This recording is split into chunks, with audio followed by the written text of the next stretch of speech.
Okay. So we can begin, Siva? Yeah. Okay. Thank you, everyone, for joining us for our interfaith journey tonight. We're on a journey of discovery each week to learn from each other and how different people make sense of the world and our place in it. But because we are based in Australia, we want to acknowledge, first of all, that we are meeting, we are from Aboriginal land. And I'm on the Worimi people's land, and I pay my respects to them, their elders, past and present, and most of all for the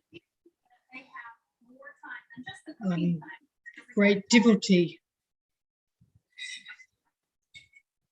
that Aboriginal people have persevered through to be true custodians of this land. And we want to really acknowledge the deep obedience that they have held to the directions and instructions through the dreaming and through many ways to look after the land and to look after all the life, all the people that are on that land. And we feel a need to be better able to look after this wonderful heritage. So thank you.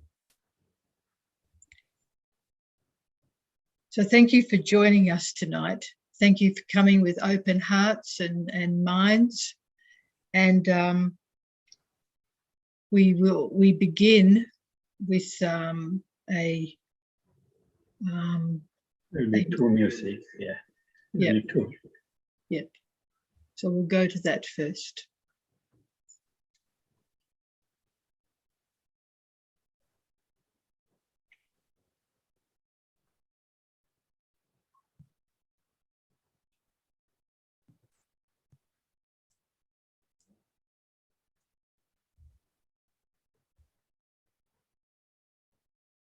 أعوذ بالله من الشيطان الرجيم يا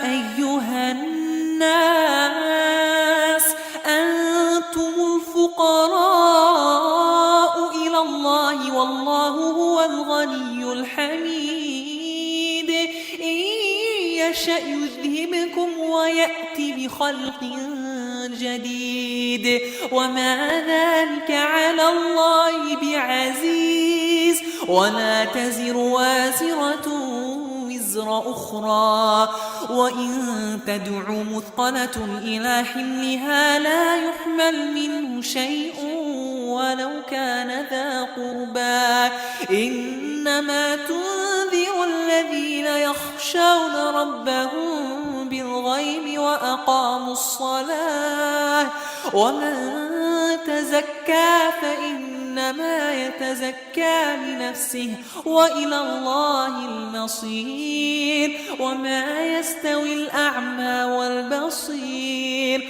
ولا الظلمات ولا النور ولا الظل ولا الحرور وما يستوي الأحياء ولا الأموات إن الله يسمع من يشاء وما أنت بمسمع من في القبور إن أنت إلا نذير إنا أرسلناك بالحق بشيرا ونذيرا وإن من أمة إلا خلا فيها نذير وإن يكذبوك فقد كذب الذين من قبلهم جاءتهم رسلهم بالبينات وبالزبر وبالكتاب المنير ثم أخذت الذين كفروا فكيف كان نكير ألم تر أن الله أنزل من السماء ماء فأخرجنا به ثمرات مختلفا ألوانها ومن الجبال جدد بيض وحمر مختلف ألوانها وغرابيب سود ومن الناس والدواب والأنعام مختلف ألوانه كذلك إنما يخشى الله من عباده العلماء إن الله عزيز غفور إن الذين يتلون كتاب الله وأقاموا الصلاة وأنفقوا مما رزقناهم سرا وعلانية يرجون تجارة لن تبور ليوفيهم أجورهم ويزيدهم من فضله إنه غفور شكور.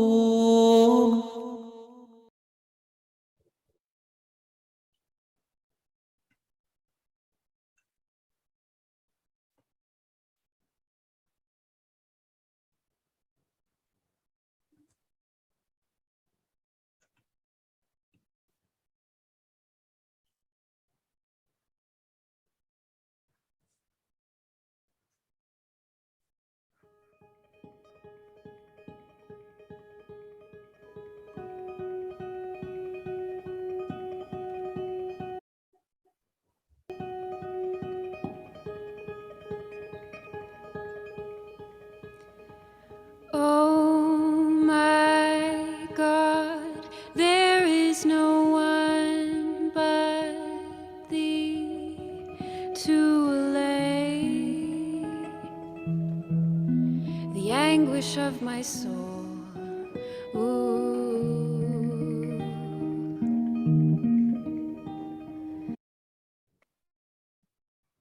Thou art my highest aspiration. Oh my God,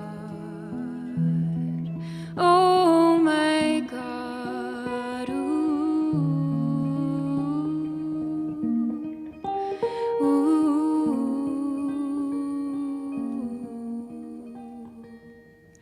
My heart is wedded to none save Thee, and such as Thou dost love.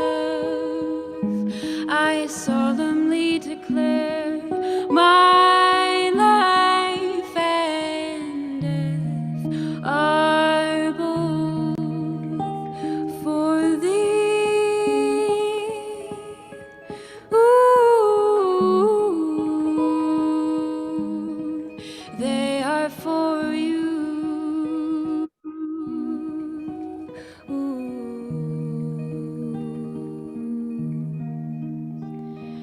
My heart is wedded to none save Thee, and such as Thou dost love. I solemnly declare my life and death are both for Thee. Ooh, they are for You. They are for You. For You. Oh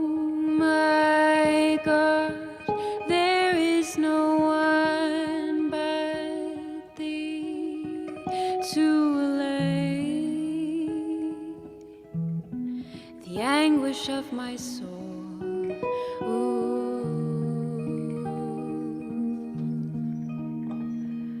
Thou art my highest aspiration,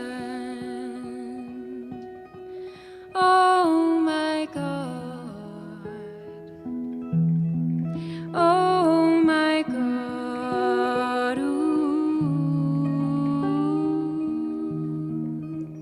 ooh.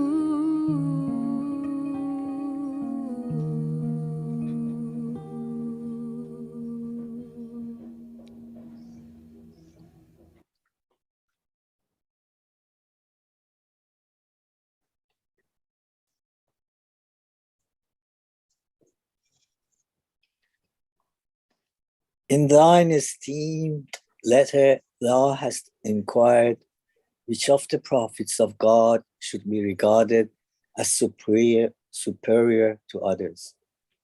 Know thou assuredly that the essence of all the prophets of God is one and the same. Their unity is absolute. God the Creator said, there is no distinction whatsoever among the bearers of my message. They all have but one purpose. The secret is the same secret. To prefer one in honor to another, to exalt certain ones above the rest, is in no wise to be permitted.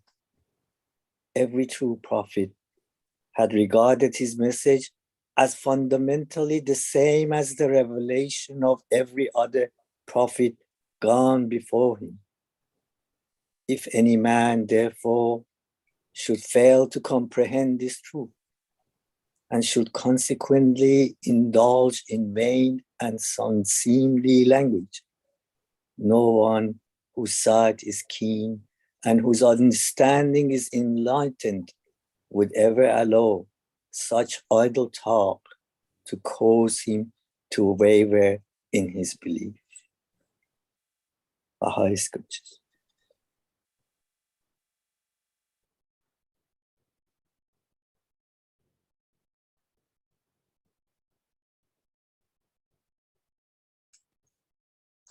The measure of the revelations of the prophets of God in this world, however, must differ.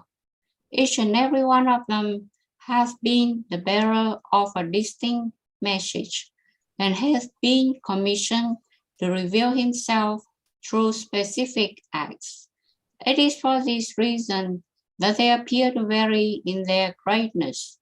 Their revelation may be likened unto the light of the moon that sheddeth his radiance upon the earth. Though every time it appeareth, it revealeth a fresh measure of its brightness.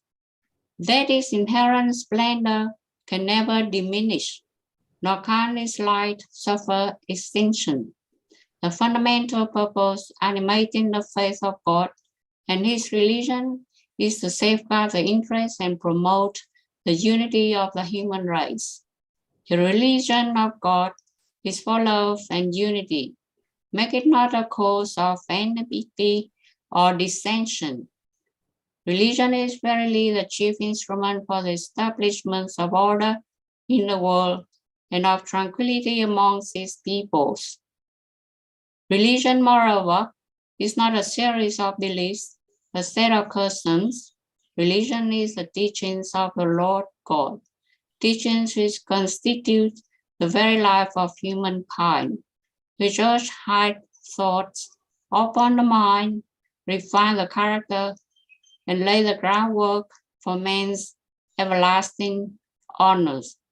Baha'i Scriptures.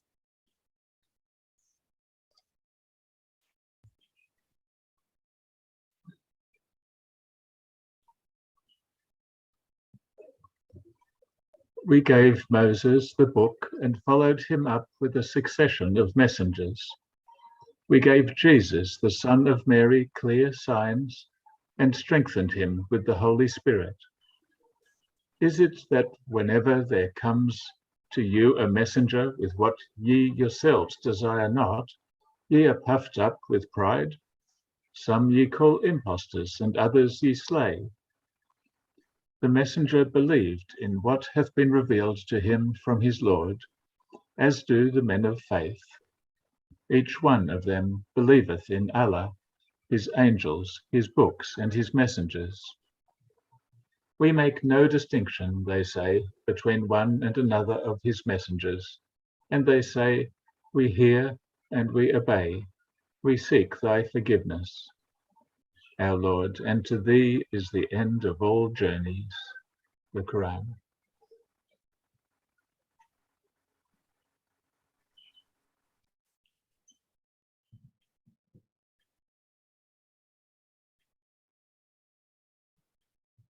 Long-suffering patience is the supreme ascetic practice. Nirvana is supreme, say the Buddhas. He is certainly not an ascetic who hurts others, and nor is he a man of religion who causes suffering to others. The bhikkhus who believes full of good will, with faith in the religion of the Buddha, he will reach the place of peace and satisfaction of stilling the functions of the mind. Buddhist scripture.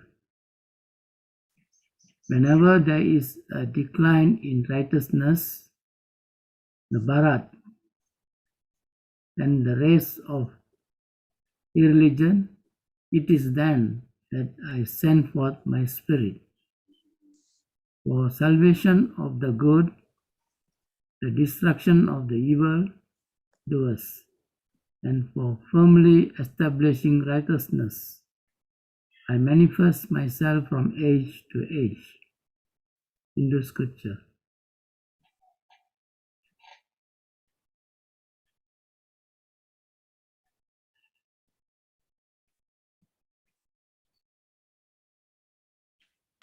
Let's pray.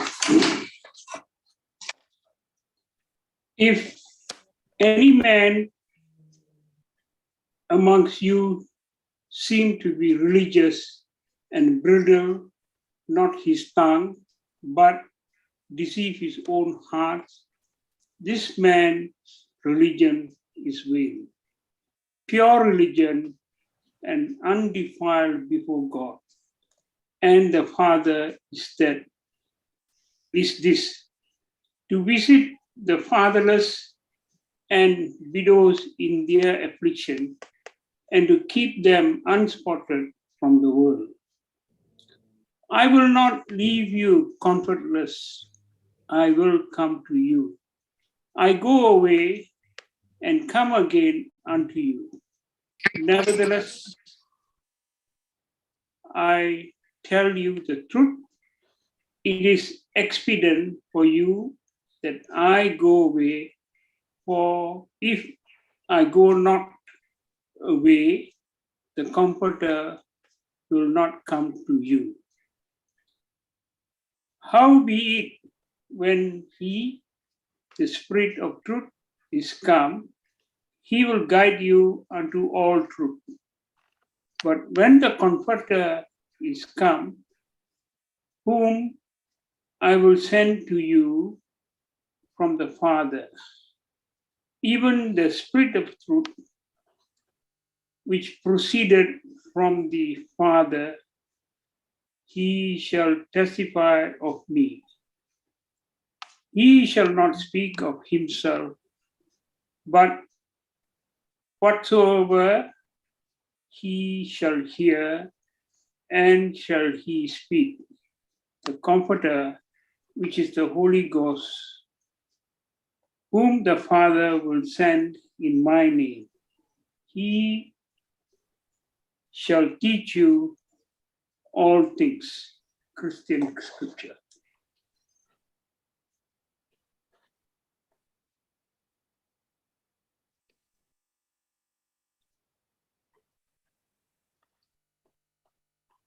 The purpose of this one true God exalted be his glory, in revealing himself unto men, is to lay bare those gems that lie hidden within the mind of their true and inmost selves, that the diverse communions of the earth and the manifold systems of religious belief should never be allowed to foster the feelings of animosity among men is, in this day, of the essence of the faith of God and his religion. These principles and laws, these firmly established and mighty systems, have proceeded from one source and are the rays of one light. That they differ one from another is to be attributed to the varying requirements of the ages in which they were promulgated. The prophets of God should be regarded as physicians, whose task is to foster the well-being of the world and its peoples, that through the spirit of oneness, they may heal the sickness of the divided humanity. Little wonder then, if the treatment prescribed by the physician in this day should not be founded to be identical with that which he prescribed before.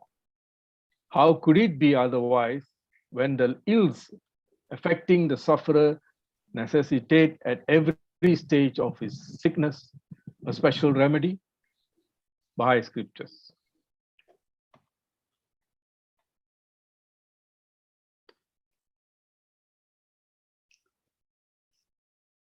The differences among the religions of the world are due to the varying types of minds. So long as the powers of the mind are various, it is certain that men's judgments and opinions will differ one from another. If, however, one single universal perceptive power be introduced, a power encompassing all the rest, those differing opinions will merge, and a spiritual harmony and oneness will become apparent.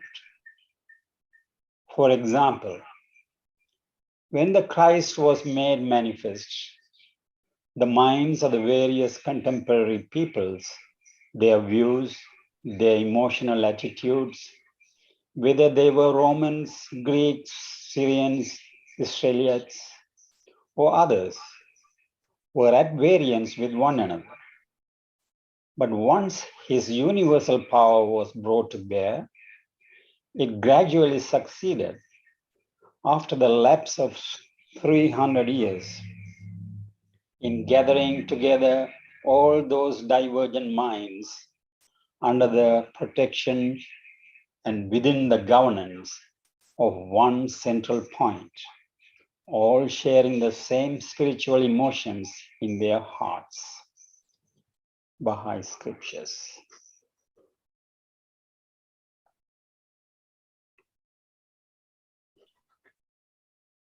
The Breezes Muhammad never fought against the Christians.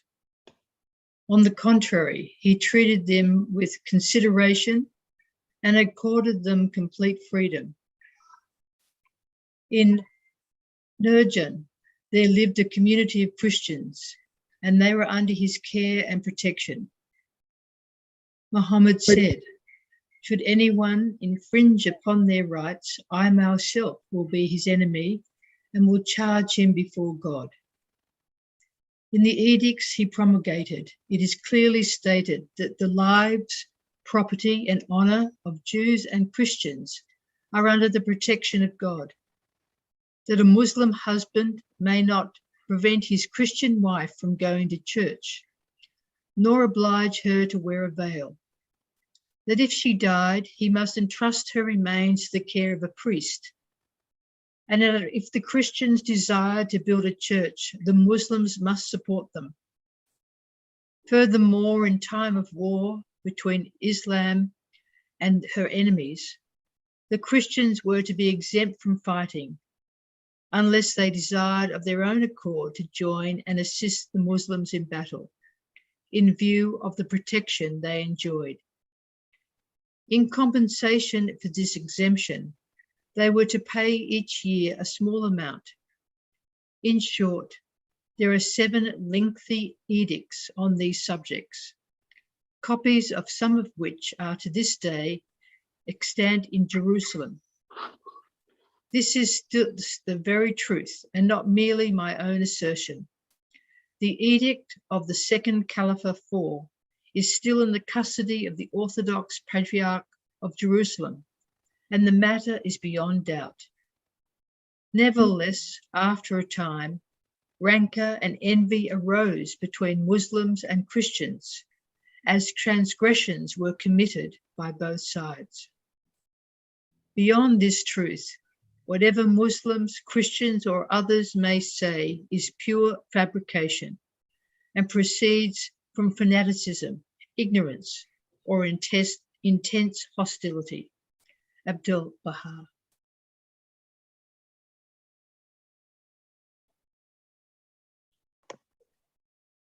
O God, who are the author of all manifestations, the source of all sources, the fountainhead of all revelations, and the wellspring of all lights.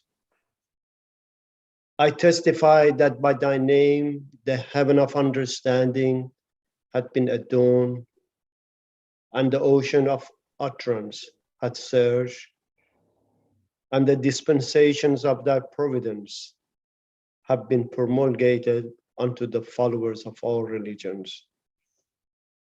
I beseech thee so to enrich me as to dispense with all save thee, and be made independent of anyone except thyself. Rain down then upon me out of the clouds of thy bounty, that which shall profit me in every word of thy words. Assist me then through thy strengthening grace, so to serve thy cause midst thy servants, that I may show forth what will cause me to be remembered as long as thine own kingdom endureth and thy dominion will last. This is thy servant, O my Lord, who with his whole being had turned unto the horizon of thy bounty, and the ocean of thy grace, and the heaven of thy gifts. Do with me then as becometh thy majesty, and thy glory, and thy bounteousness, and thy grace. Thou in truth art the God of strength and power, who art meet to answer them that pay thee, that pray thee. There is no God save thee, the all-knowing, the all-wise.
Thank you, everyone. So tonight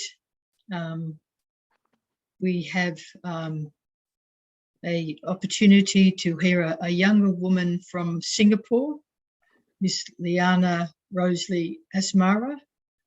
She'll be talking about finding strength and healing through the story of Maryam in the Quran. She holds a Bachelor of Islamic Revealed Knowledge and Heritage with honours at International Islamic University, Malaysia, specialising in comparative religion, and her minor was in communication. She's been actively involved in interfaith engagements in the local scene since 2008. 2008. Sorry. She had participated in building Abrahamic Partnerships Summer Program in Hartford Seminary, USA in 2010, and presented a paper on interfaith dialogue and engagement among youths, the Singapore experience, at the Doha International Centre for Interfaith Dialogue, Carter, in 2014. In the same year, she was also featured in Straits Times' special series on Young and Passionate about interfaith work, discussing her aspiration and love for intercultural, interreligious, and community engagement. She is one of the core discussants and a presenter for the Building Bridges program, 2014 to 15, a collaboration between Islamic Religious Council of Singapore and Singapore Buddhist Federation, discussing on the topic of human suffering, spiritual renewal, and common action, and has contributed a write-up on the value of human suffering in Islam. Liana is an accredited religious teacher under the Azatar recognition scheme, and is currently the first woman and youngest head of Harmony Centre, an interfaith hub in Singapore. So we welcome you with a warm hearts and open ears, Liana, to speak to us tonight. Thank you.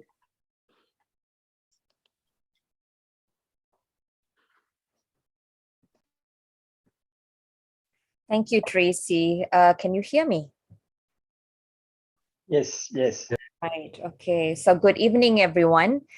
Thank you so much, Tracy. Sorry that you had to read that quite a mouthful of profile. If I know you are about to read it, I would have shortened it a bit.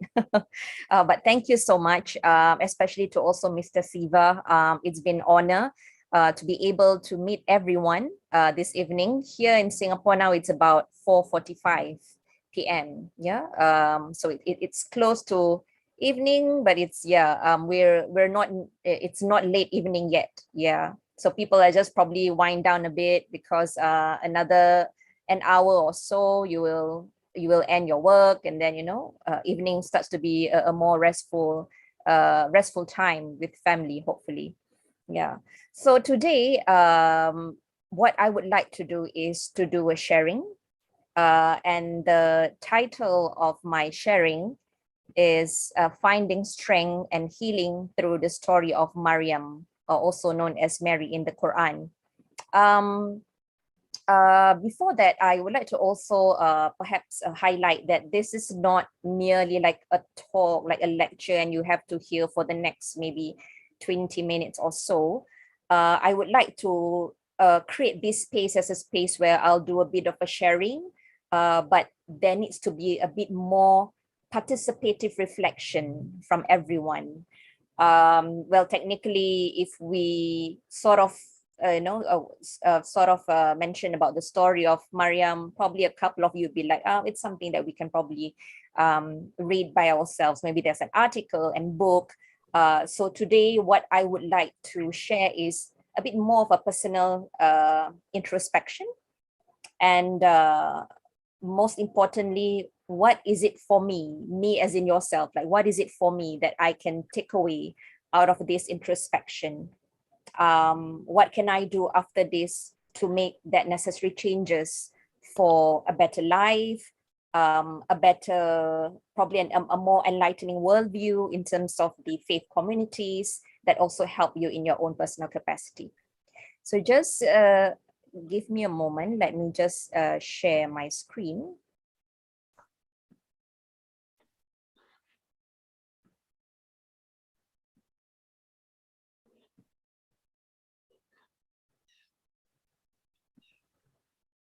Okay. So before I share my slides, I thought thank you so much. I have a good time doing an active listening and listen to the beautiful prayers that was mentioned earlier.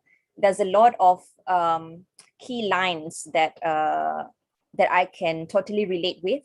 And I really appreciate that, especially now in a very busy days, people just want to have like a rush prayer and then you just go. It's really nice to see how you really take time to pay a little bit more attention to every words that was being read, and give time for us to also digest and process what is it for me. And I think that's really beautiful.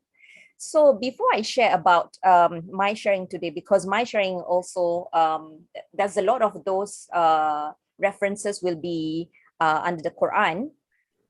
So I thought probably it's also useful just to give a bit of a warm up. I'll just play I think it's about 2 minutes out of this is a 21 minutes because it's the entire verses. But I'm just gonna pick the one that specifically highlight a lot more on the story of Maryam. And I think this would be also useful because when the recitation is ongoing, like you can specifically see these are the verses that is being mentioned, so you can sort of follow through. So perhaps later when I go through like the slides, it is a bit easier for you to understand the flow of the sharing. Yeah. So this is Surah Maryam. I'm just gonna start with verse 16 because the first few verses from Surah Maryam, or also known as the chapter of Maryam, speaks about Prophet Zachariah or Prophet Zachary. Yeah, but also I think it is also important for me to highlight that what is so special and interesting about Surah Maryam is because in the Quran we have a specific chapter for Maryam. So it's a specific chapter, and we also have a specific chapter on women. It's called the Surah An-Nisa. So which is why it's really special for us to sort of like digest, to sort of like break down and see what are the stories that has been contained in this chapter. Yeah. أهلها مكانا شرقيا فاتخذت من دونهم حجابا فأرسلنا إليها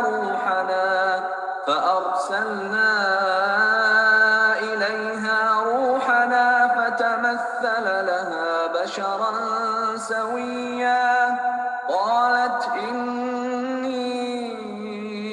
أعوذ بالرحمن منك إن كنت تقيا قال إنما أنا رسول ربك لأهب لك غلاما زكيا قالت أنى يكون لي غلام ولم يمسسني بشر ولم أك بغيا قال كذلك قال ربك هو علي هين ولنجعله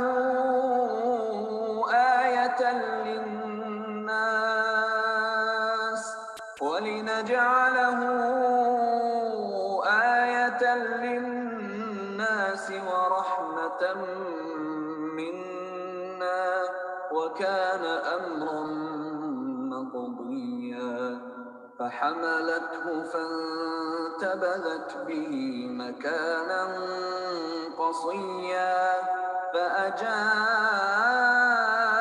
المخاض إلى جذع النخلة قالت يا ليتني مت مت قبل هذا وكنت نسيا منسيا فناداها من تحتها ألا تحزني قد جعل ربك تحتك سريا وهزي إليك بجذع النخلة تساقط عليك رطبا جنيا فكلي واشربي وقري عينا فإما ترين من البشر أحدا فقولي إني نذرت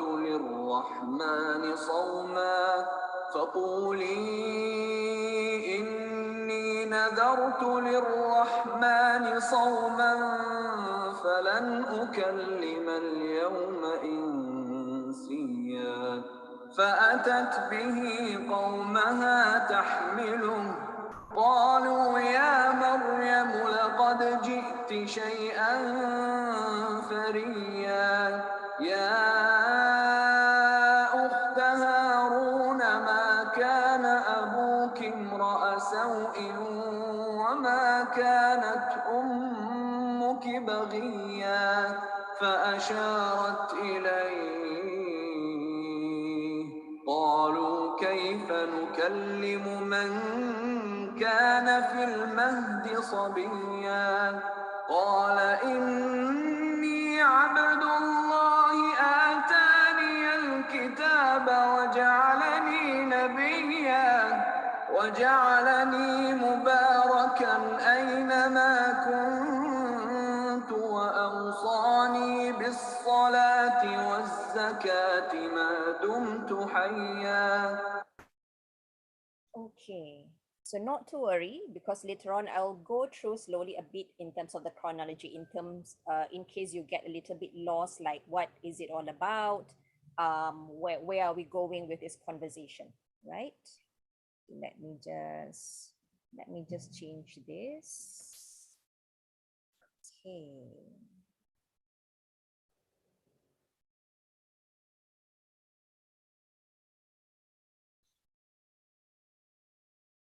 All right. You can see my presentation, right? Yes.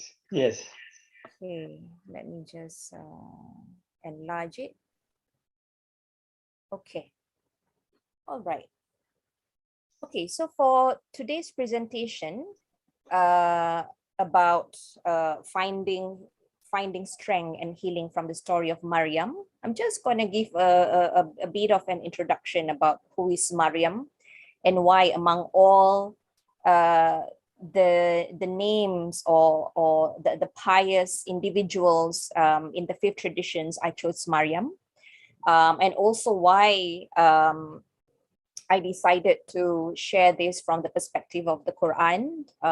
There are usually some of the commonalities is that people would love to see like what is the story of the Maryam in terms of comparative religion, comparing the context based on the Quran scriptures and also the Bible. Yeah. Later on, I'll put it the reason why. And then on top of that, a few things that we'll do from this sharing session is also on reflection of strength out of this story of Maryam, peace be upon her, and also reflection of healing. What does healing means? And key questions to ask. Yeah. Okay, so who is Maryam? From the Quranic perspective, it all started with just the story about in the chapter 3 of Quran. It's a family called a family of Imran, a gentleman named Imran. Yeah. In the Quran, it's called Ali Imran, which means the family of Imran. So it's actually a chapter by itself in the Quran. So just to simplify it and cut it short, Imran, he's a very pious man, and he has a wife named Hannah. And what happened was Imran passed on quite early. But before that, what happened was the wife very much wanted a baby. And so she prayed to God that may God grant her, at that time, initially, may God grant them a son, so that he can be someone who devoted himself to the temple. I mean, this is a context before Christianity, so it's very much the Judaic settings, yeah. And then what happened was she found out. Eventually, she was informed that she was pregnant, but then it was a girl instead of a boy.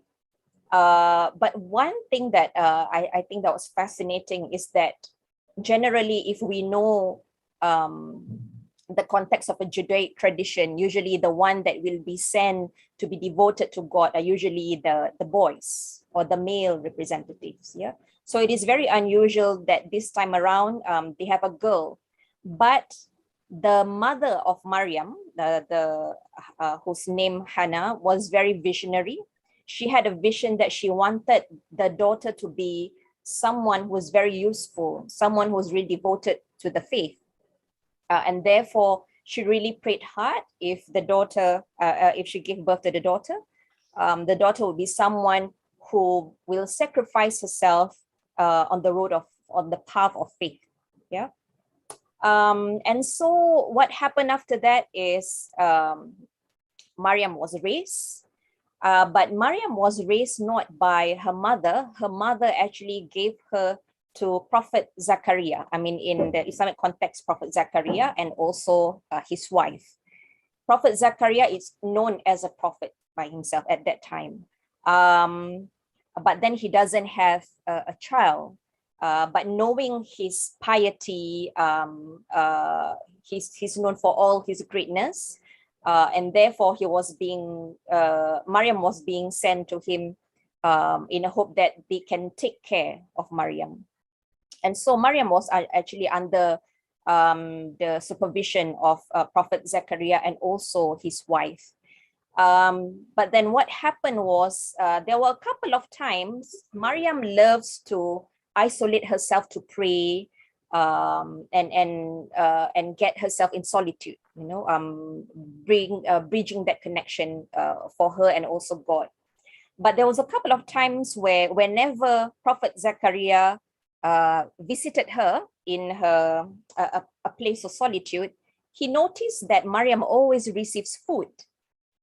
And he will ask Maryam, like, where did you get this food? He was very astonished about it. And Maryam would say, don't you know, like this is actually a gift from God. And therefore they know that Maryam is a very special lady. And so in conjunction to that, Prophet Zechariah was also praying very hard for a child because he himself doesn't have a child. Yeah. So as he was praying very hard, eventually God responded to him. I mean, it's also mentioned in the Quran. God responded to him and said, yes, we will actually give you a son. And Prophet Zechariah was asking God, like, God, how can I actually have a son when I am very old and feeble? And my wife is also old. So these are almost impossible. But God says, like, this is not impossible for me, and whatever that I say, so be it. So eventually he gets a son. Yeah. So in the context of that, he has a son, and the son name is Yahya, or also usually also known as John. So on top of that, now we go back to the story of Maryam. So what happened was one day when she was in the state of that solitude, the archangel Gabriel, or also known as Jibril, met her and shared to her that God will grant her a son, and that she's actually among the chosen women, one of the best women of the world, one of the pious women, one of the women is being recognized by God. So Maryam initially thought that this angel was just a sham, that maybe this is actually the devil who wanted to, lie or cheated on her. But eventually, when the angels convince her that he is actually sending a revelation from God, then Maryam asked God, like, "Oh God, how can I be pregnant because I'm a virgin? There's no man have ever touched me." And God said, like, "This is not impossible for me. Whatever that I say, be it so be it." Perhaps at this point, maybe it's a bit, it can be a bit interesting to see there's a bit of a parallel approaches in terms of how God approached Prophet Zechariah and also how God approached Maryam. Because if you see both stories, it's about these two individuals asking God, like, how can this happen? This is almost impossible. And God says, yes, it is possible. Whenever I say it is possible, it can be. And so Maryam got pregnant, and eventually in the time that she need to give birth, it was very painful for her. She suffered a lot because she was all alone. She went into a deserted area. So there's explicitly in the story in the Quran where Maryam said, like, God, I can't bear the pain anymore. I just want to give up my life and let myself be forgotten from anyone else. But God responded to her immediately by saying, like, don't worry, don't grieve. Pluck the dates that's nearby you. Those dates are ripe and fresh, and also have some water by the stream so that it helps to calm your pain. So later I'll also mention this again as part of the analysis about what's the strength and also the healing for Maryam. And when Maryam gave birth, the son was named Isa, or Isa alayhi salam, or also in the context of Islam, we call him as Prophet Isa. And so just now, that's where in the verses that you saw, the chronology is when she gave birth, she walked back to the village and the people were so shocked and they were asking her, like, who is this child?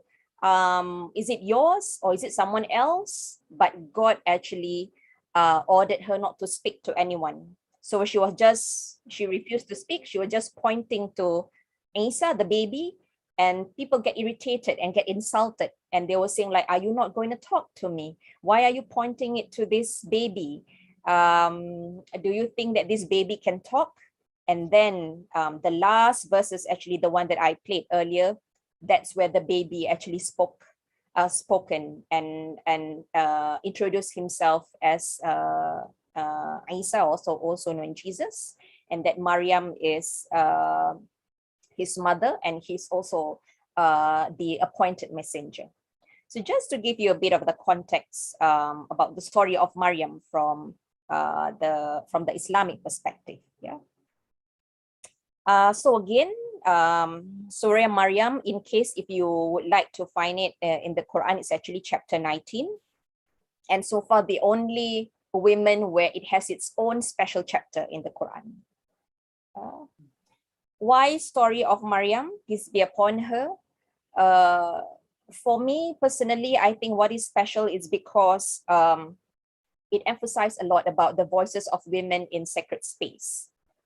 I think what is interesting is that later on, if we see some of these verses, the verses is telling a direct, a couple of the verses, the approach to Maryam is a direct communication. It is an indication that God have a direct communication to the pious women. And it is not like a third narratives where they tell a story about there used to be a person named this and this is what happened, etc. So the fact that it has those direct communication added value on the voices of women in sacred space. Secondly, why I would like to highlight the story of Maryam, because it addressed humans' vulnerability. I've mentioned earlier one of the contexts where Maryam would just want to end her life because she felt the suffering is unbearable. And so I think this is a very important question for us to discuss, especially now in the current context of pandemic. how do you deal with hopelessness, the frustration of, say, an individual comes to you and say, like, I just couldn't deal with things anymore. And I've, I have struggles in finding a purpose of my life during this pandemic. What are some of the considerations that we can consider by looking at this context? Yeah. And thirdly is on the gender empowerment in the eyes of God.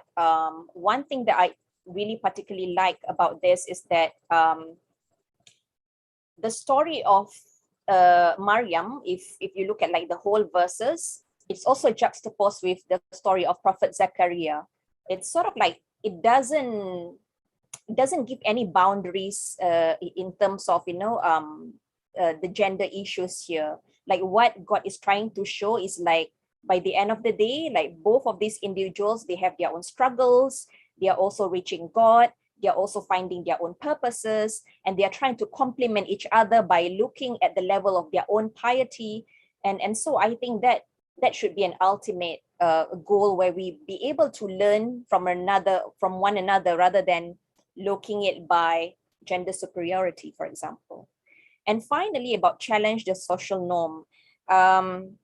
This is where earlier I mentioned about how perhaps at a certain context, it is quite unusual for a faith tradition to have a certain gender fronting a certain rituals, or it's also about how do you go about ensuring that every individual, regardless of their genders, are maximizing their potential to connect to God. And I think every one of us have that opportunities, but how to be able to realize those opportunities. Yeah. And also why the Quran? As I mentioned earlier, I could have probably put this as a comparative religion lessons, where we can put, the different scriptures side by side. But here I would just want to highlight more in terms of the introspection. The ultimate voices of Allah and the chosen individuals mentioned in the scripture. Most of the time, especially now in the digital ages, sometimes people get confused as to what is the ultimate voices or the ultimate message of a scripture vis-a-vis the varied interpretations of an individual, be it a scholars. Scholars are fine, but sometimes the problematic ones when we have individuals who use it for manipulative purposes. Yeah. Secondly, is distilled from external interpretation, social and cultural expectation.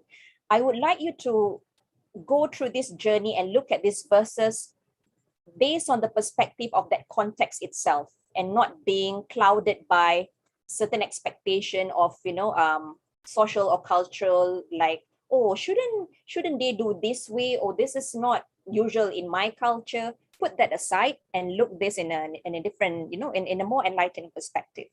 And finally, to exercise our reflection through analytical reading.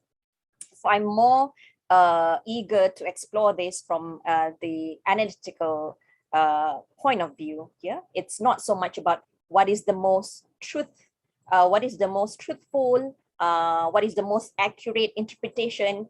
It's more about what is your main takeaway out of it. What is your main reflection to make that changes for yourself? All right.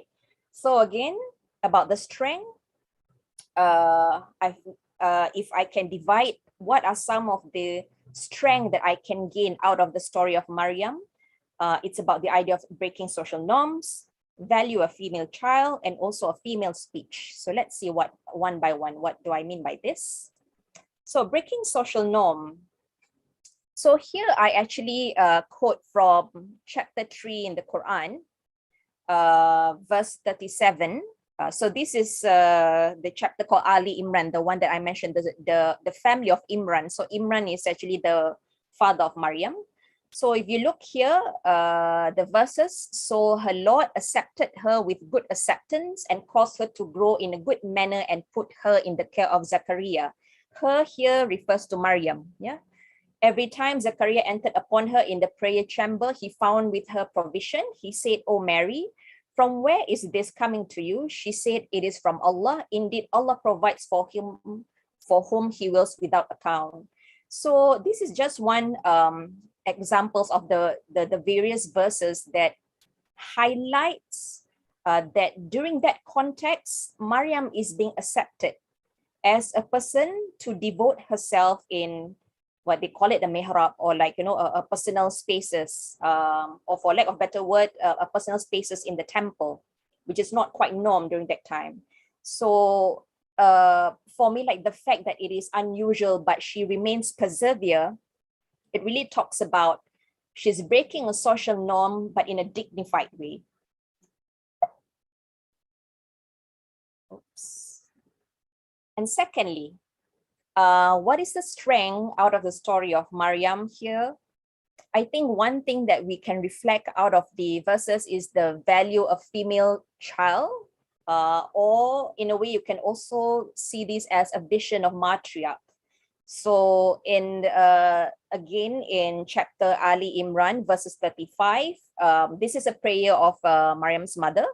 So, O my Lord, I have vowed to you what is in my womb to be dedicated for your services. So accept this from me. Verily, you are all the hearer, the all-knowing. Why do I wanted to emphasize this? It's not so much about trying to point. Of course, here, what is very explicit that she values. Initially, she wanted a boy, but to find out that's actually a girl, she's also more than happy to envision that she will be a good and a pious person. But I think one important lesson that we can look here is that the vision of being a good person technically starts from the time before he or she was born.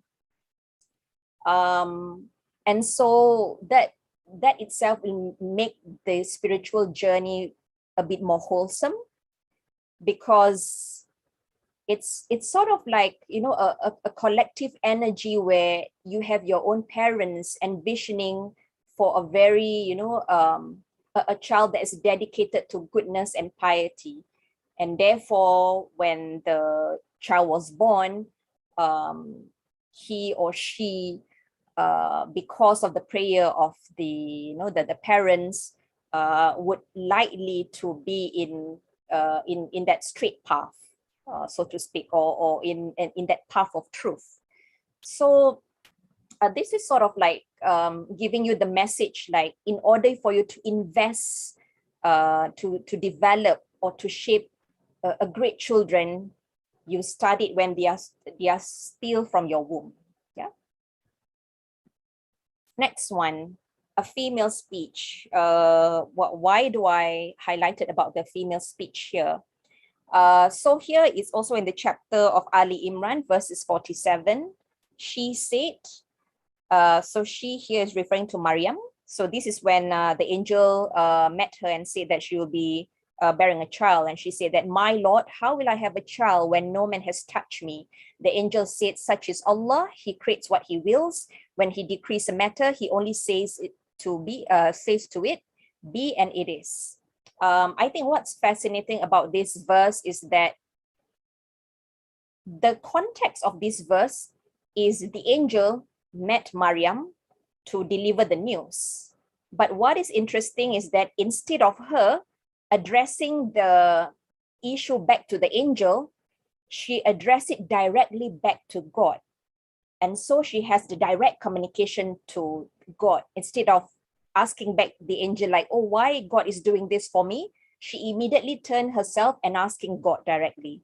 So this is giving like that empowering moment for us to understand like how powerful is this, that God gives that open communication for her to directly interact with God.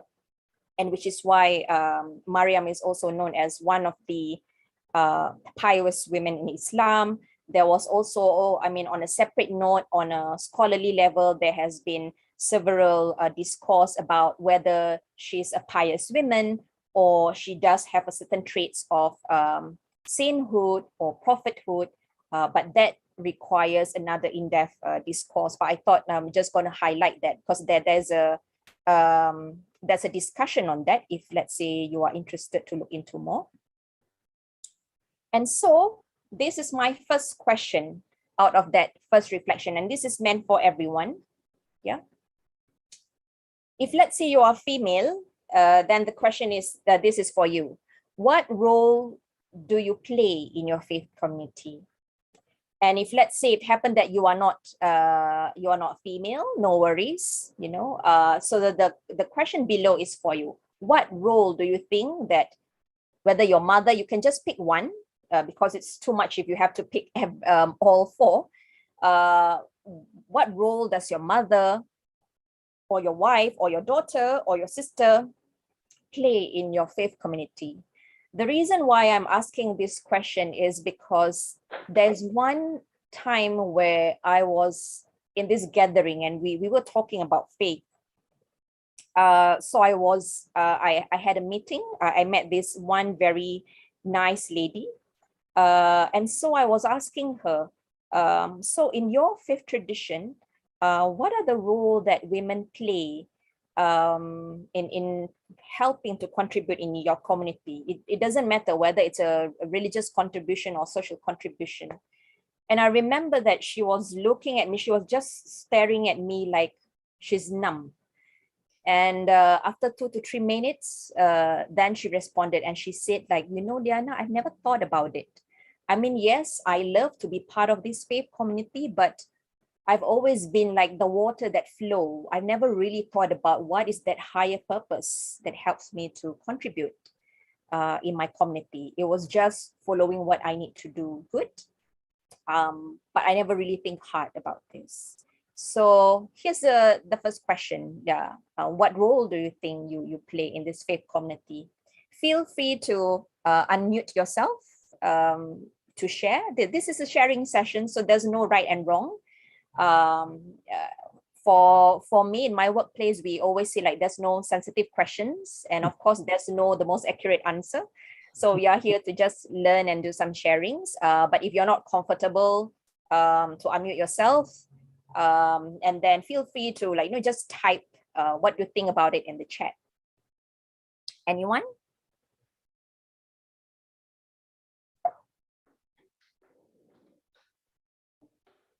My wife is a very strong in this organizing these meetings. This is a family initiative, and she supports me and takes responsibility in making this happen. So this is as in our family situation, and also in our community, we have what we call every community we have an assembly, a local spiritual assembly where the 9 members are elected by confidential vote. And when the 9 members are elected, then the chairperson, secretary are elected. Our chairperson is a woman. I see. So they take a leading role in our community, in our family. So that's my comment. I'd like others to say. Thank you so much, Mr. Siva. I mean, that's a very useful information for me. I didn't know about that. Sorry, may I know what's your wife is here as well? Yes, I don't know whether she is muted or she was there. Yes, I'm here, but I'm muted. I'm not in Australia. No problem. Is it Miss Vasi? Yes. Yes. Right. Miss Vasi, you're in Haifa right now, right? I was informed that you're in Haifa. That's right, yes. Oh, really nice. Hello. I hope all is good for you there. Thank you. Thank you so much. Thank you so much for that that testimony, Mr. Siva. I'm sure Ms. Vasi did a great job, to bring such gatherings like this. You could have spent the time doing something else. You have a choice. but Yes. you still want to be here and be part of this. So I really appreciate that sharing. Thank you. Someone with their hand, is it, sorry, how do I pronounce your name? My name is Yung. Yung. Hi, Yung. Hello. How are you? I'm good. I'm good. It was interesting to hear what your questions are. In our community, I'm a Catholic. We have what we call in the afternoon 5 o'clock mass. We have, people play music in the church for especially the young people. But in the morning, at 10 o'clock mass, we also have music, piano, and choir. So I always sing for the church and the cathedral. Nice. And with the musical people. And the second question you asked is about what role does a mother, wife, daughter, and sister play in the faith community? This is for consultation and for awareness of our, situation here. You are very lucky you are in Singapore, or you just, your culture, a very rich area and resourceful. And I don't know about how women were treated here or there, but in overall, we have some sort of, new legislation come out to protect women here, like female in a politics area, and domestic violence legislation have been enacted or have been monitored and have been, more like enhanced to look after women here. So I don't know about the culture or the environment you have in Singapore. I think it's a very well advanced, developed place, especially finance, technology, investment, insurance, and everything else. And just like for consultation, that's all. Right. So just let you know. Yes, thank you so much. That was very useful, Yung. Sorry, may I know where you're from? I'm from Vietnam. Vietnam. And when you say mother, wife, daughter, sister play in your faith community, actually, if you read all the data about divorce rates and the numbers of women, especially during COVID-19, they've been struggling working from home, looking after kids, childcare, everything. And a lot of, like in general, because I study politics a lot, so that's why I'm very aware of whatever happened in the society. And there's a lot of riots, like people like teachers, childcare workers, people in the nursing homes.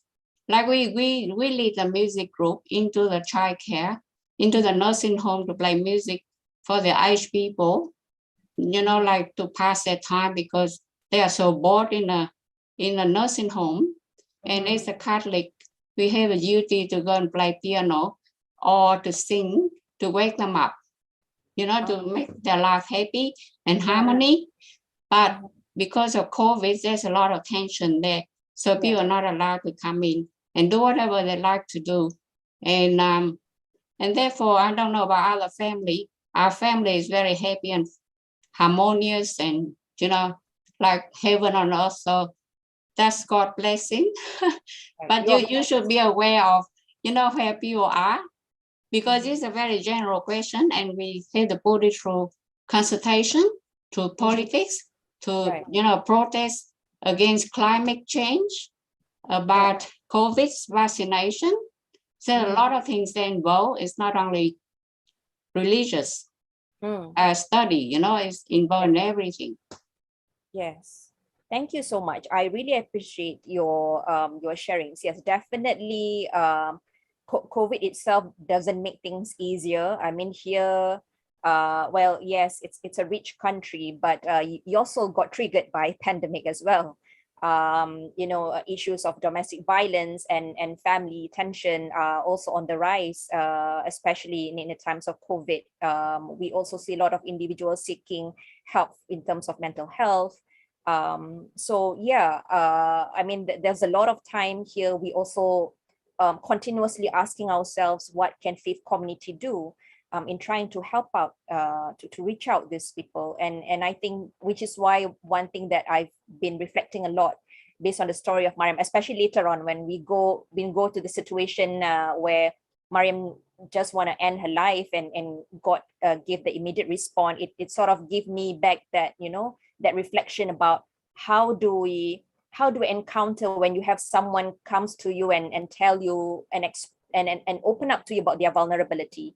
Oftentimes we just want to brush it off and say, like, be patient, God's there for you, or like just throw all the verses and all the spiritual notes. But sometimes it's not that they need. That's more to that we need the different set of skills to be able to understand the cognitive and also the different aspects to help them go through the challenges. I want to give chance for Colin to speak. Yes, Colin. Thank you. Just say a few words about my mum, Dawn, who's still alive. I visited her last week in South Australia, who has always been supporting the community, the faith community, by in a quiet sort of way, making sure everyone's comfortable and putting her own needs last. And also when she's teaching about the faith, it's through a quiet sort of a friendship, so that when I come in contact with someone who she taught maybe 40 years ago, that person will be practically in tears, just remembering how much she loves my mum. And also child raising, teaching myself and my sisters that we're primarily spiritual beings, which is a kind of totally reorient us in the right direction for the rest of our lives. But she surprised me because she normally doesn't say much, but once she was called upon to be a public speaker, and I found she was actually quite eloquent and heartfelt, and just very simple, logical presentation. So. I know are you staying? Is your mom staying there? No. We're in my wife and I are in Sydney, and she's in South Australia. Oh, South Australia. What's the name of your mom? Dawn. John. Dawn did. Dawn. Yeah. Dawn. Really nice. I hope if your mom be able to catch this, the recorded YouTube. Like, I'm so happy to know about that. I'm almost close to tears. It's really nice to hear how you really look up to her and how she actually make an impact in your life. And I always enjoy listening about how people find hope and values and inspiration from your loved ones. So thank you so much, Colin, on that. Yes, Ahmad. I'm from the Baha'i community of Koringai, and I want to just say something a bit about my mother. She's passed away, but God bless her soul. She was the point of a person that brought us into spirituality. Every one of us. We are 5 siblings, 4 brothers, 1 sister, and she endeavored and educated every one of us. There's a professor, there's a doctor, there's all the others have a degree in their life, and they have all families and living very well. The female role in the family is so important. Mary, for example, did the same thing. And it appears that in every faith, there is an important woman in that faith. Like in Jewish faith is the wife of Moses. In Christianity is the mother of Christ, Maryam. In Islam, Fatima. In the Babi faith is the wife of Bab. And in Baha'i faith, it's Tahir, one of the disciples of Bab and Baha. So, in Bab is wife and Tahir. And in Baha'i faith is the daughter of Baha'u'llah that was an important, key person. Right. Thank you so much. Yeah, I've learned from you about that. That was really enlightening. Thank you so much, Ahmad. And of course, may God bless your mother's soul. I mean, also from the Islamic perspective, we believe if someone, I mean, especially I'm referring to parents, yeah, mother or father. When your mother or father pass on, they will leave everything behind you. And of course, this also applies to every individual. So you will leave everything behind you, except three things: the knowledge that you benefited from and you helped to benefit others, the charity that you've done for people, and the last one is the prayers from your children. And yeah, I pray for your mom, and I hope that her spirit and the motivation that she gives you continue to live with you, and really nice to have it here and continue to do the good work. Thank you, Ahmad. Okay, let me just check. I don't think there's anyone else, but don't worry, I have a few more other questions, so we can take turns to have the discussion. Okay, let me just move next.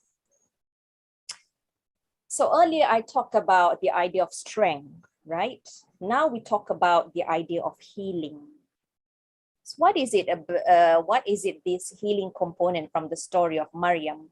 And after looking through some of these verses, this is my summary: the ability to be vulnerable. I think it's easy to say the ability to be vulnerable, but when you are in a context of being, say, someone who's your society expect you to be religious, where probably that the people around you expect you to be courageous, how do you navigate this idea of vulnerability?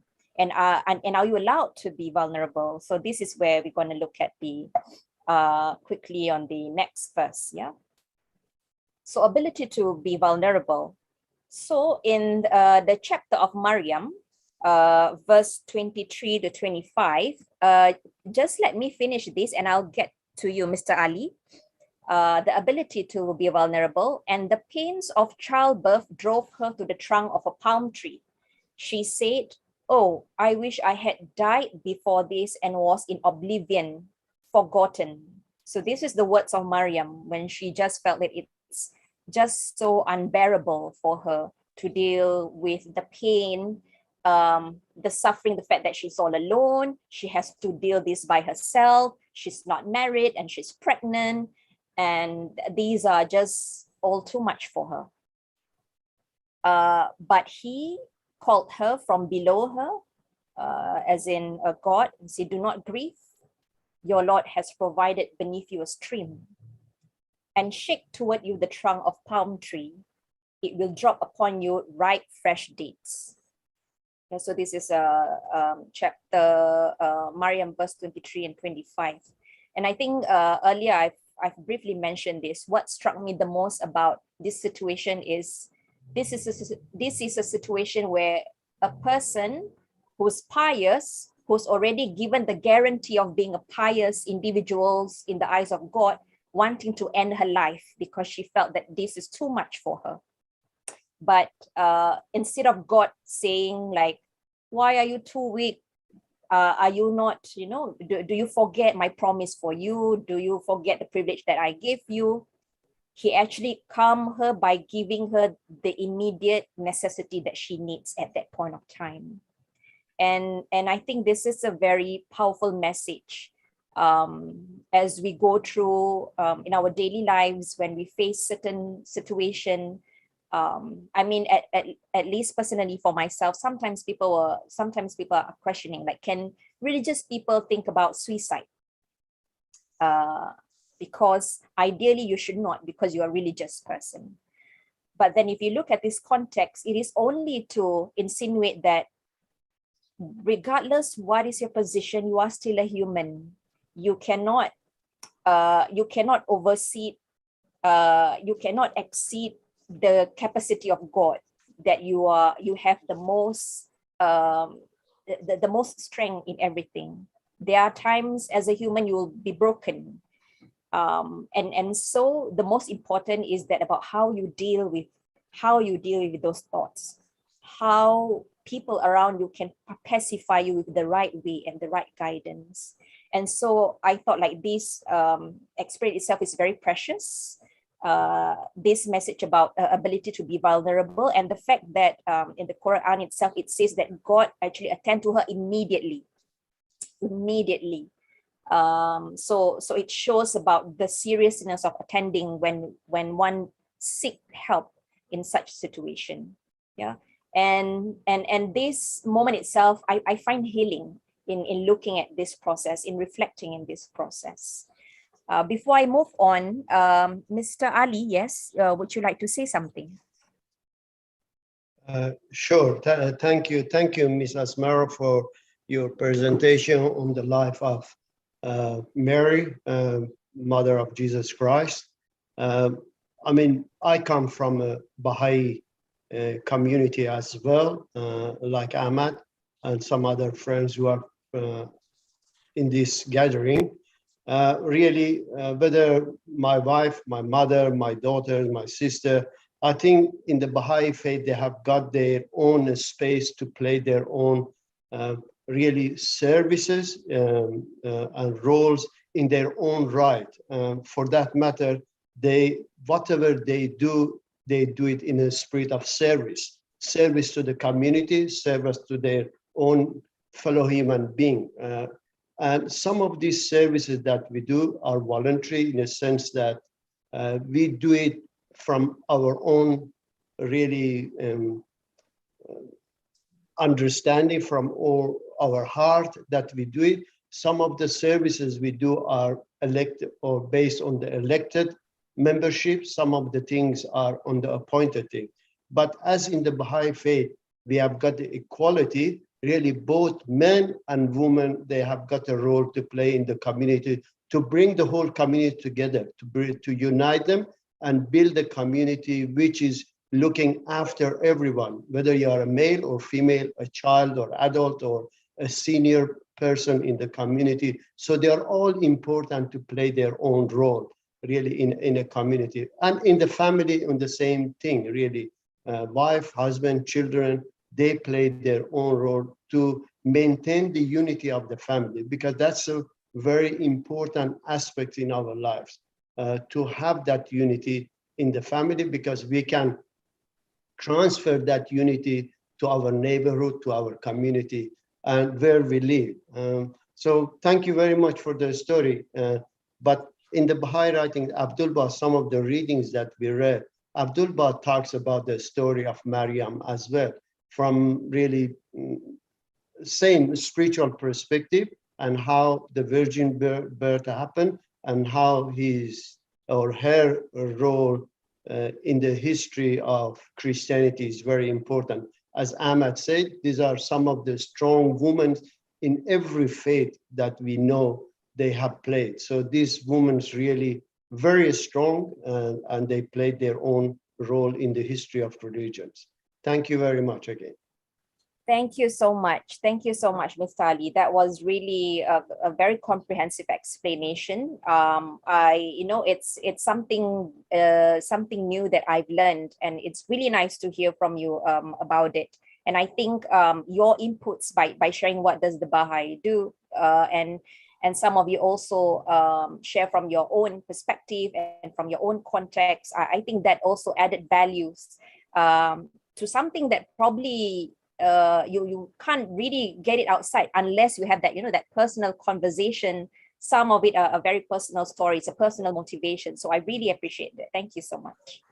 Now, moving on from this context about this idea of healing, ability to be vulnerable. So this is the next question. Share a moment where you felt truly hurt by God.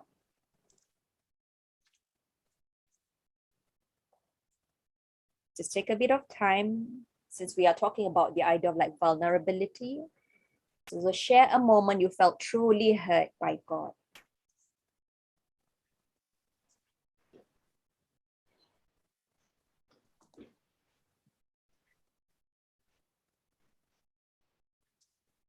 maybe those who have not spoken, they can give their opinions. Thank you for the suggestion, Mr. Siva. Anyone wants to go first? Oh, Ganga. Did I pronounce right? Hi, yeah, it's Ganga. You're right. Hi, Mr. Ganga. Oh, so nice. Fine, Are you thank from you. Malaysia? Yes, I'm from Malaysia. I miss Malaysia, my second home. But yes, go ahead. I was in Johor last year. If I known about you, maybe I would have just crossed over and come to meet you. We'll have But it's okay. Yes. It's let me see if I can put it as succinctly as possible. I have two daughters. Both of them have grown to be become professionals. But to me and my wife, my wife and me, we have brought up 6 Chinese boys. The last one stayed with us for 6 years. So we have been very close to them. But what I realized was the importance of the mother's touch. And for children in particular, it should be both the husband and wife. So we were basically like foster parents for them, for the 6 boys. And there are times when we wanted to give up because they were from a different race and from a different culture. But it didn't matter to me because both my wife and I are Baha'is. And there are adjustments to be made to understand how they do things differently, and it's different from me as an Indian, although I'm a Baha'i now. Things are different. But one verse that I just came across somewhere midlife of us taking care of the children that I wish to share with the friends and everybody. It's a verse taken from the Kitab-i-Aqdas, the most holy book in our Baha'i faith. And I read it. He that bringeth up his son, or the son of another, it is as though he had brought up a son of mine. I repeat it. He that bringeth up his son, or the son of another, it is as though he brought up a son of mine. The mine here is in capital M. And what I understand from the Persian writings, the the son refers to both son and daughter. So that's what I would like to share. But I mean, there are moments when we wanted to just concentrate on children. Why do you want to take care of these people? But they came one after the other. It started off with my friend's son, and then the opposite neighbor was watching, and they sent their son, followed by his cousin, and then another of his brother, and then I do not know what to, when should I stop it? But that's the time when I came across this verse. And why did it come? Why did this verse came across in the midst of our, shall I say, profession of taking care of children? That's what I would like to share. Thank you. Right. Thank you so much, Mr. Genga. Blessed you and your wife for giving, a chance for all these children to experience your love, and experience, a beautiful life. I'm very inspired and very moved by your story. It's not easy. I mean, for me personally and for my family, there's just my parents just raised 2 girls. Even that, it's already a headache.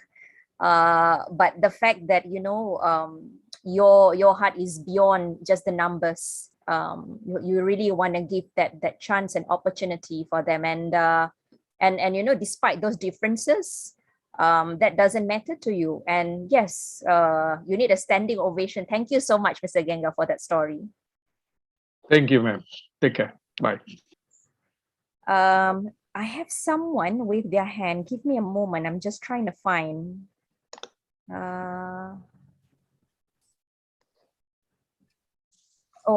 Is it Sivalingam? Unmute. Unmute. Okay. Can I say something? Yes, Mr. Siva. Go ahead.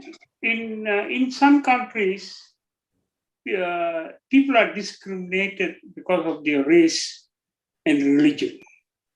Discrimination is so bad that they lose educational opportunities, job opportunities, and many other opportunities, even economic activities. But then sometimes you also feel good because God has allowed you to go for a higher station. I mean, you resolve to upgrade yourself, you resolve to improve yourself, to overcome this, and you become a better human being. And we see there's a reason for it. That's all. I just want to comment on it. I think Thank you. Liana is asking a specific question. Share a moment you felt truly heard by God. Maybe I would like to share a specific moment. Maybe I was about 8 or 9 years old. I was in a small island of the main island of Sri Lanka.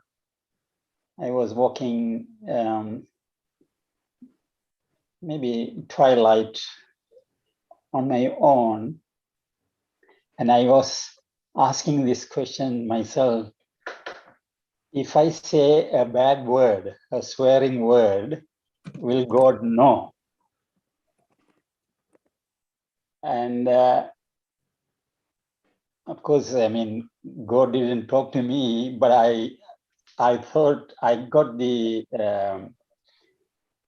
answer that yes, I will hear you. Probably that's why I still remember even after 60 years. So that's one moment that I felt that he truly heard me. And another incident was when I was in China. I went to see a friend, and when I was walking down the stairs, I fell down, and my knee and leg was very painful and hurting, and I couldn't sit, bend down, and things like that. And like in Islam, Baha'u'llah has given us obligatory prayers. To say obligatory prayers, we have to choose one of the three obligatory prayers: short and medium and long one. And in the long one, there are many positions that you had to prostrate, you had to bend down, kneel down, and all sort of things. And one day, so when I get home and in the night, actually, I used to say these prayers. When I was trying to say this prayer, I couldn't actually properly kneel down and bend down. And at that moment, I was asking God, at least let me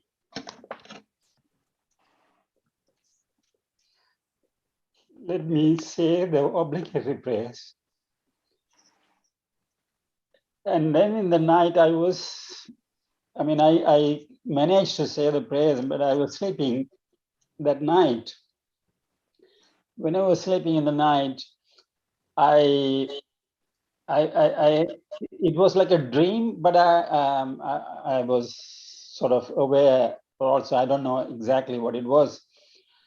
I felt that someone was coming in, and then I thought it was my grandchildren, but it was not them. Then I thought I was sleeping in a sleeping bag, and I thought it was my wife. She is trying to open the sleeping bag and slip inside, but it was not her. Then suddenly I felt someone was behind my bed and twist my neck like this, and I actually felt the click and the pain, when you are adjusting something. Then I woke up, and I felt maybe someone is behind and got into my room. They want to steal something or something like that. And I looked, and I couldn't find anyone. Then I felt, came to my understanding. Next day, I could say my prayers without any much pain. And this was this experience to me is that God heard my appeal and he answered in a different way. I don't know. That's how I felt. But that twist, I really felt the pain when they were changing. And hope even now I'm feeling that I was thrown by the thrown by the ocean wave, and I feel that it is a chiropractic adjustment given by God to me. Wow. That must be very impactful for you, Mr. Siva. Thank you so much for that. Ms. Tracy.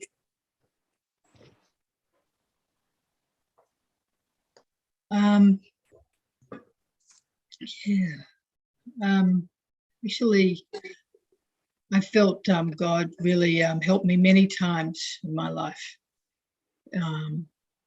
When I sort of just got to the point of a limitation.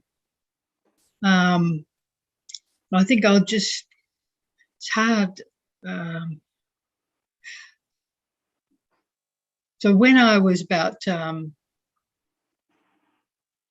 13 or 14, I was brought up Anglican, and my grandmother wanted me to get confirmed, but I didn't like many of the ideas in the Anglican church that God was going to send some people to heaven and some people to hell, and I just couldn't accept that. So for a short time, I became an atheist. But searching, I wanted to know the truth. I wanted to know, well, what is God really like?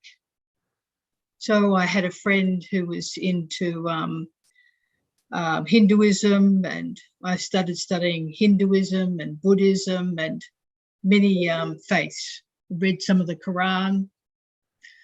Anyway, I started chanting Om, calling out to God. Are you, and I wanted to know, is God a loving God that's being misrepresented? And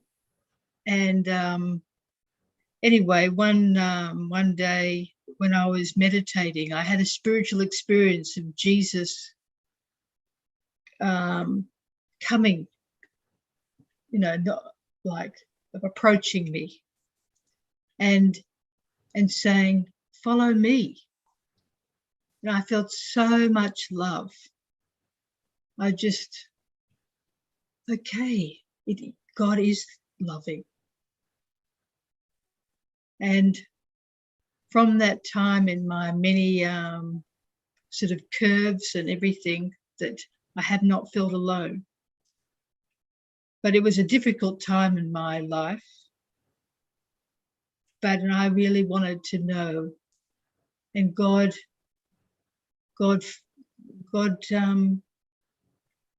heard me and helped me, and has been holding my hand.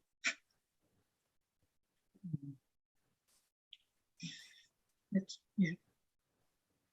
Thank you so much, Tracy, for that that heartfelt sharing. I've always believed that people who search for God and find God, those are the most precious moments. Because you search for that truth, you believe that it's something that you want to know, that you want to be connected with, as compared to just being given and not understanding the wisdom behind it. And we are always in the process of, for me, as long as you are still living and breathing, you're always in the process of searching to be a better person. And with whatever, regardless of who are you subscribing to, it's always about, living that purpose with you, having that purpose. So I really appreciate that. Thank you so much, Sir Tracy. Yes, Yung. Hello, how are you, Lee? Dana? Yes, can I please say your question again should be put on consultation, and the question should be like this. I mean, like, to my point of view, share a moment you and your female group felt truly hurt by God. Because you by yourself, it's easy. But how about you and your group, your female group, that you are being, studying, been teaching them, been training them, all of you. So that will be put in for consultation. And there is some analytical opinion and broad views. We should put it as sometimes you hear or you think that you're truly hurt by God, whether it's truly hurt by God or the somebody or a devil pretend to be God. That's one question. The second, maybe a person felt truly hurt by God very quickly, just like if that person in the army, in the defense force, and they get shot and they try to get out of the bullet's range. So they say, oh God, save me. So maybe he escaped from all the bullets that follow the first bullet. So that's a short term straight away. The second one, people can feel truly hurt by God, like by 3 years, 5 years, 10 years, whatever they pray for. Maybe they pray for miracle for themselves or for their children or something that it take a long time, a longer time to go through, to be accepted by God, to see if that child will be deserved to have God answer. So sometimes people feel truly hurt by God, whether directly or indirectly. Maybe they get it directly quick to their, cognito, as you say, awareness, or maybe just like indirectly. Just let a story. If Virgin Mary do an apparition in front of you, or in front of us, or in front of me, for example, then first of all, I will see like, oh, how blessed I am. But then if I put another request on her, for Virgin Mary, and I said, can you please reveal yourself to 3,000 people? I'm very grateful that you reveal yourself to me, but for the love of humankind, can you reveal yourself, make people believe that you are, the messenger of God, or you come from God divine? Can you appear yourself to thousands of people? So that is something that you ask for, and you want to know that God gonna truly answer you, or you truly hurt by him or by her. So that is true consultation. So I just try to do a bit of analytical theory here. It's only theory, it's not practice. So it's up to you if you want to decide to go ahead to bring your group, the female group, to the same level of what you call asking and receiving God's will. Thank you so much, Yun. That's a very good. I would say a very good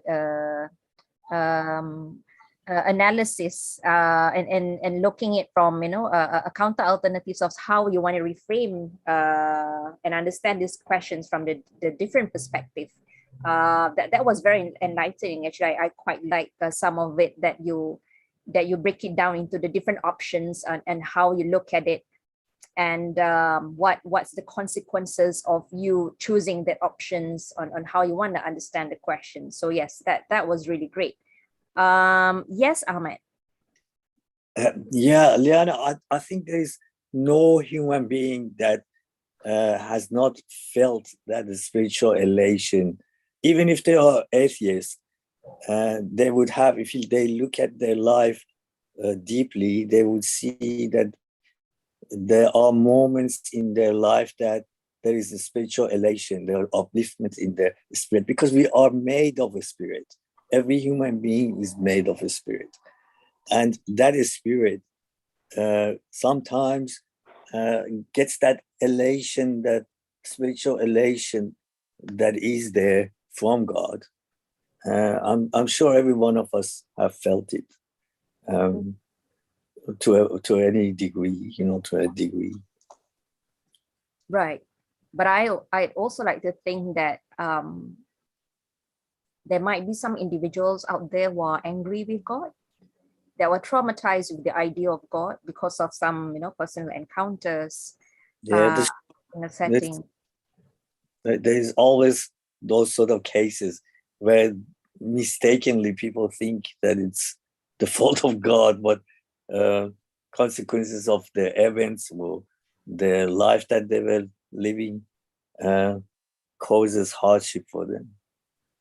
Right. Yeah. It's always not easy to attend to it, but I've always believed, being kind and compassionate in addressing them, it's more important rather than being judgmental. I think this act of of judging has become like so much disease that it affects a lot of people in trying to be themselves. And I think that's where we should be the next question. Let me see. Sorry. Yes, should be the next question. We were talking about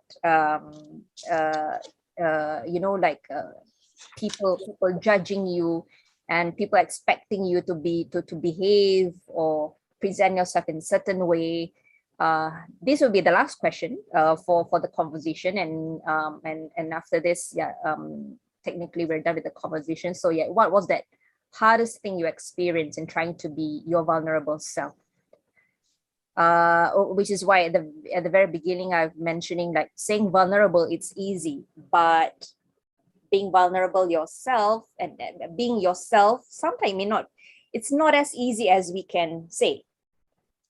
A couple of people would sort of tell us, like, I have to wear a different facade in different setting, because just that's the way it is. I'm dealing with the different waves in life, and that makes it, sometimes you're struggling which facade of you are that you're portraying. And then because we were also addressing about this idea of vulnerability based on the verses, hence the question, what was this hardest thing you experienced in trying to be your vulnerable self? Because God has made us with free will, and we have that free will to do whatever we want. That is the source of this hardness and bad experiences. So it's our personal will that is causing these hardships for us. Thank you so much, Ahmad, on that. Anyone would like? And it's a battle for every one of us, because we have free will, and any moment we could go either way, of doing good or bad. So this is the nature of human beings.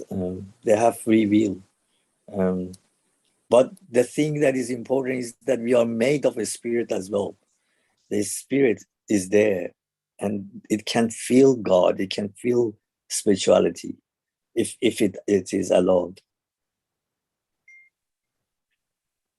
Right. Anyone wants to add on? Anyone who perhaps haven't shared anything yet? Oh, thank you so much, Colin. I'll open the document, a tribute to Mariam. Yeah. Oh, Matthew. Yeah, I'll share. Thanks. I enjoyed the presentation. It was beautiful. Especially enjoyed Mary's yarn. She's a very important lady that reflects a lot of stories, especially with history and time. But one of the hardest things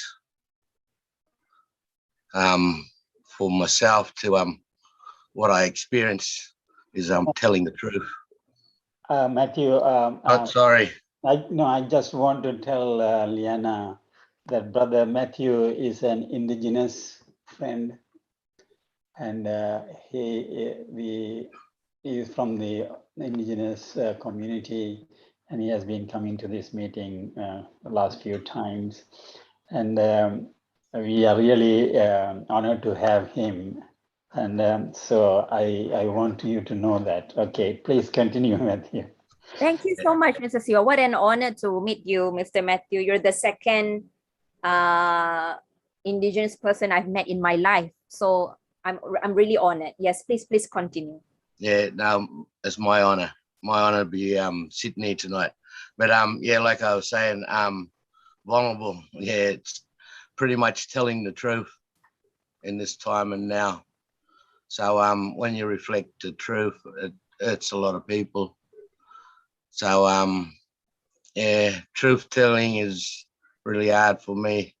And even when people reflect the truth for myself, it's really hard for me to embrace, because a lot of things actually get interpreted in different ways. Even the written word can be interpreted in their own way. So you know, when we talk about mums, my culture, they're number one. They're the first teachers. Everything that we actually commit to and understand in life evolves around mum, a woman, a lady, a wife, a sister, a daughter. They are all so special for everything, especially spirituality. Mum, nan, and everyone else that are attached to mum and nan. It's like asking that question, what came first, the chicken or the egg? A lot of people can't answer that one, but they put their own interpretation on it. But mum's so important. And you got to understand, all ladies are their own mothers, even if they don't have birth, even if they're a virgin mother.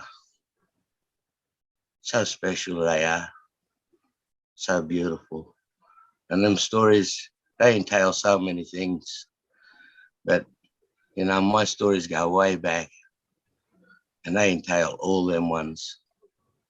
Spirituality, Jesus, God, every single one of them.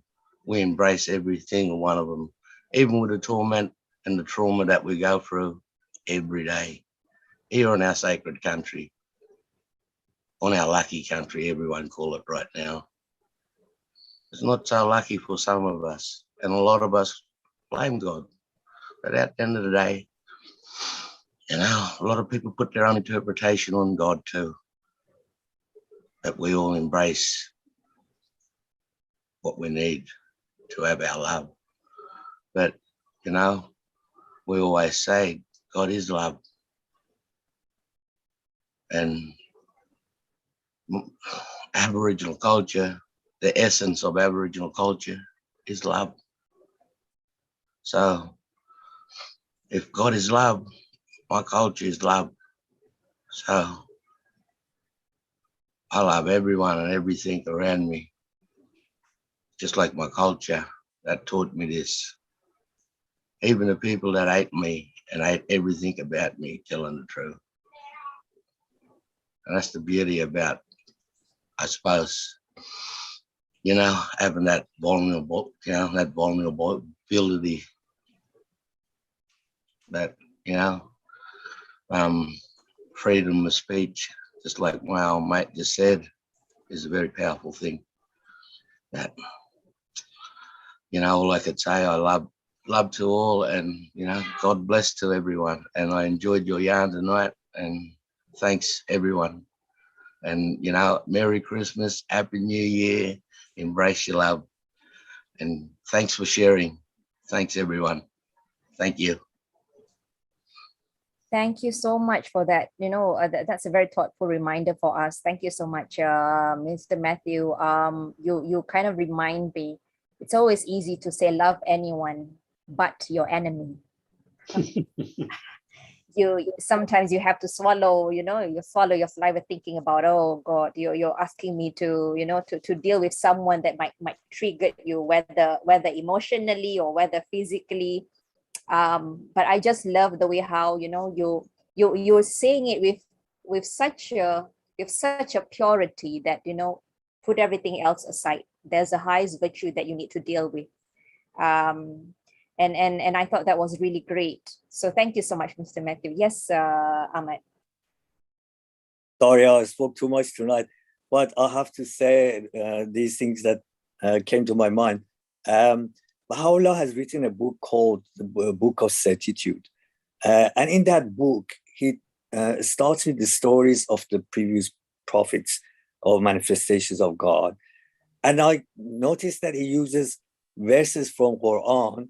And then when you go back to Quran and look at those verses, you see that Muhammad also gives those stories about the lives of the past manifestations of God and the hardship that they received from the people of their time. So it looks like the stories like the Surah of Maryam or the other surahs in Quran is trying to show to the people of his time that look at the past, the manifestations of the past. When they came, they received hardship from those people around them. And do not do this to me as well. And there is a verse there in Quran that he says, do not do this to me as well.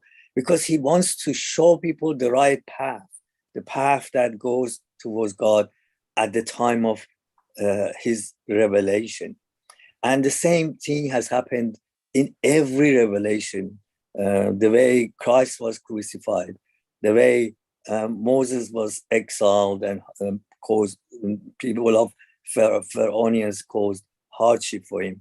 So this is a pattern that is there in every revelation when a revelation happens. Thank you so much for that, Ahmad. Yeah, that's a very useful sharing on that, definitely. I'm just trying to be mindful of time because I wasn't really sure usually how long it takes for your session, but this is actually like the end of it. So I just like to make sure if I get everyone the opportunity or if anyone else would like to add on before I wrap it up.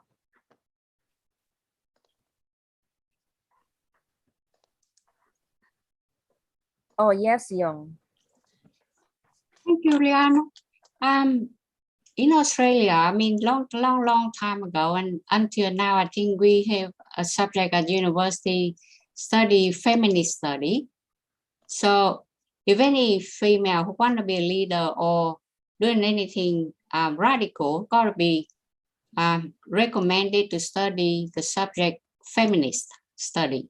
So what I'm saying, there's story in other country that the girls, they feel so vulnerable that sometimes they had to disguise themselves as boys so they can do some job as a boys do because of their complexity, their feeling, their emotion and everything. So they don't want to be seen or act like a girl. So they had to pretend themselves to be a boy. Like these guys, don't wear bra, tie the chest up and everything like that, and wear a hat like a boy.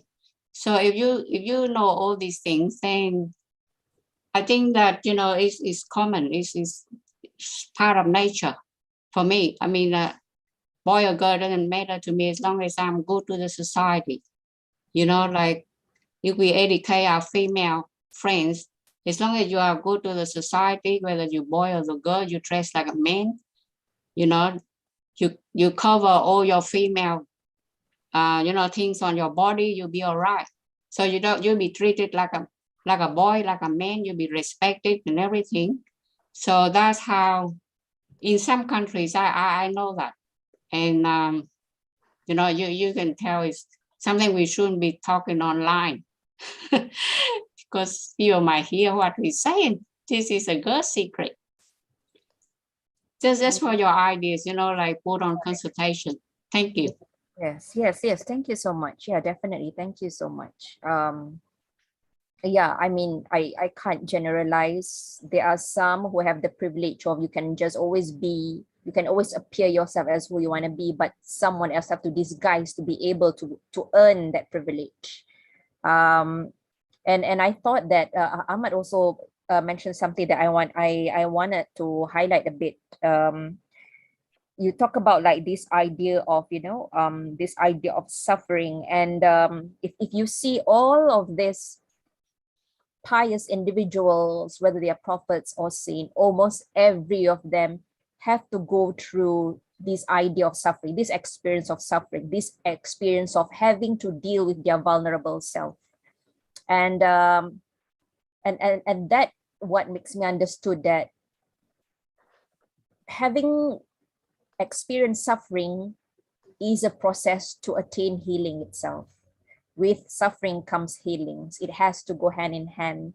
The idea of attending to vulnerability, that's where the idea of embracing yourself comes together. It doesn't, it works in tandem.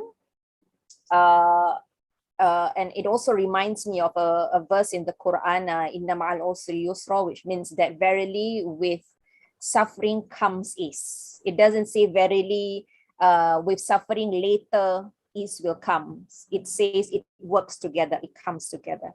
Yeah.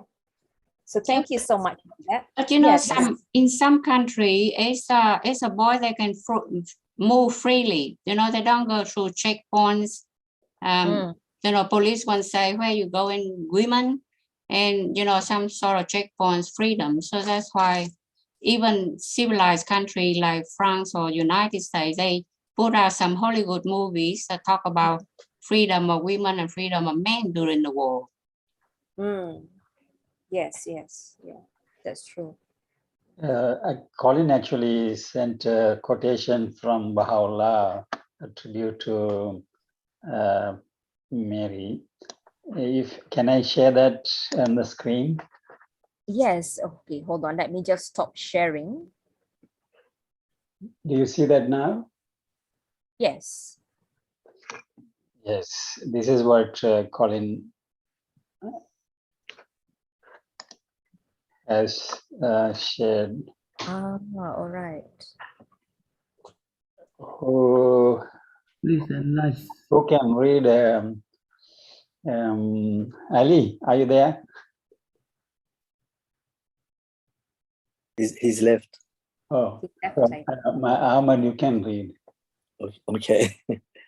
A tribute to Maryam by Baha'u'llah. Likewise, reflect upon the state and condition of Mary. So deep was the perplexity of that most beauteous countenance, so grievous her cause, that she bitterly regretted she had ever been born. To this beareth witness the text of the sacred verse, wherein it is mentioned that after Mary had given birth to Jesus, she bemoaned her plight and cried out, "Oh, would that I had died ere this and been a thing forgotten quite." Actually, this is from Quran.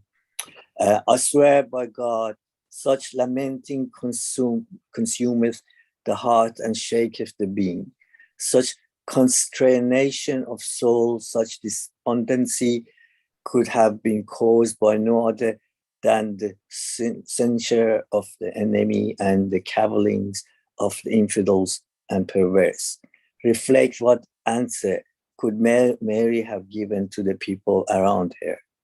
How could she claim that the babe whose father was unknown had been conceived of the Holy Ghost? Therefore did Mary, that the veiled and immortal countenance, take up her child and returned unto her home. No sooner had the eyes of the people fallen upon her than they raised their voices, saying, "O sister of Aaron, thy father was not a man of wickedness, nor unchaste thy mother." And now meditate upon this most great convolution, this grievous test. Notwithstanding all these things, God conferred upon the essence of the Spirit, who was known amongst the people as fatherless, the glory of prophethood, and made him his testimony unto all that are in heaven and on earth. Baha'u'llah Kitab-e-Iqan. Showing the hardship that Maryam had persevered. Yes. Yes, thank you so much, Brother Colin. This is, I'm definitely gonna download this and keep this space. Yeah, this is very useful. I Thank sent you so I much. sent it on your Yes, yes, yes. Oh, in the WhatsApp. You, Okay.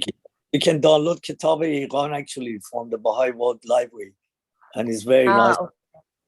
Yes. Okay. Okay. Thank you so much. Thank you so much for that. Yeah. And actually, earlier just now, that's my last slide.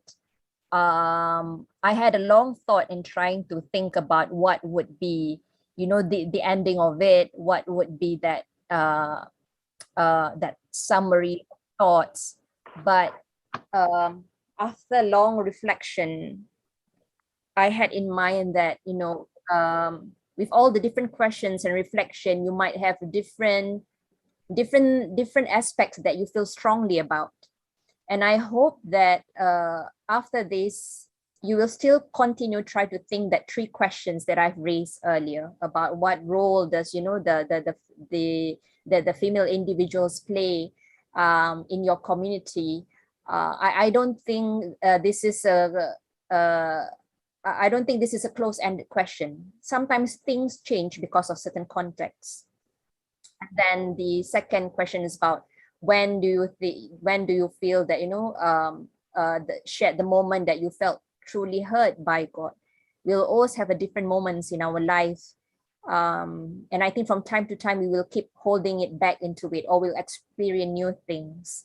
And finally, it's about this idea of vulnerability and how do we deal with it.